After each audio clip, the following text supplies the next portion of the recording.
Hi, I'm Faye Reineberg Holt, and welcome to my office for Not Just a Journal 3. Today, we're going to talk about the importance of historical journals and the new technology for journals. Now, I think if we look back in history, we realize we have learned so much from people's early journals. John Franklin was doing journals in the early 1800s, and we learn about the Arctic expeditions from his journals. But here is a 13-year-old girl, Anne Frank, who wrote one of the most famous journals of all times. She was a Jewish girl in World War II, and she and her family were hiding in Amsterdam. And she got a journal and was encouraged to write in it. And she gives us the perspective of a young Jewish girl during the Second World War. Eventually, her her journal was published, and this young girl has given us one of the most famous journals of all times. So your journal can become very important in the future too, not just for your class today or for what you're doing at home, but they are important in bits of information about what's happening in our communities, in our personal stories, and in our history today. Journals can also be used for health and personal growth. I'm showing you pictures of books by a very close friend of mine. We had taught together at one time. She was a guidance counselor. She became a psychologist. She's written a lot about hope and about using journals for personal health and development and making goals and plans, evaluating what we learn so that we can go ahead with a more positive life in the future. So what you're writing now could have to do with those things. What are the issues and problems you're facing in life? And what plans do you have, or what ways are there to overcome difficulties? But you can also really talk about the very positive things you see around you. And journals can be so full of hope. You can go high tech with your journal.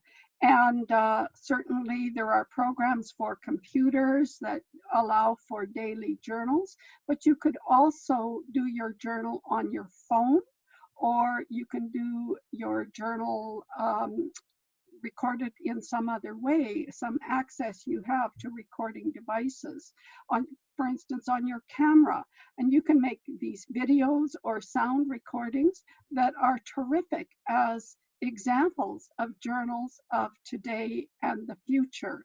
Now, once you've done that journal at some point with the recording, you'll be deciding whether you should keep it or whether you should erase the file.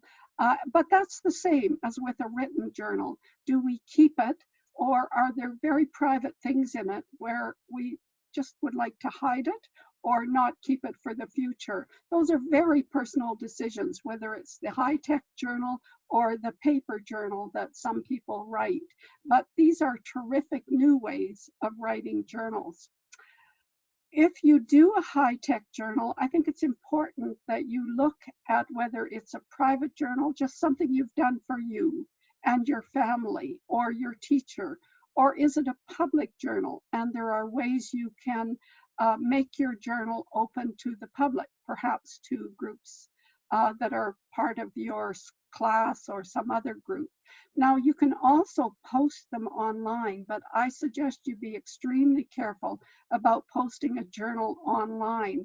Sometimes we write things and other people judge us as a result of what we have written.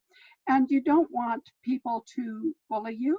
You don't want a journal you've written when you're young to come back and create a problem for you in the future. So be very careful about any decision to publicly post a journal.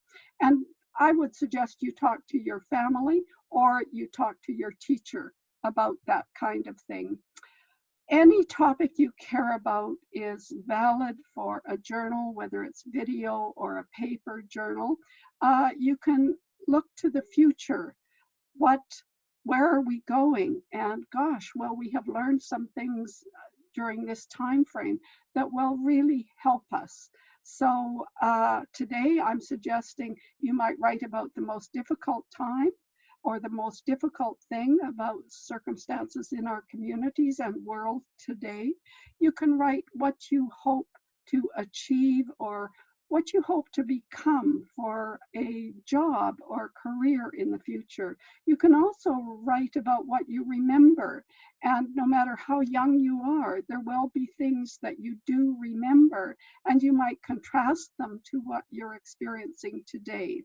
But certainly write about what you most care about, whether that is reading or family or writing or being outside and being able to do a whole lot of things that aren't quite as accessible today.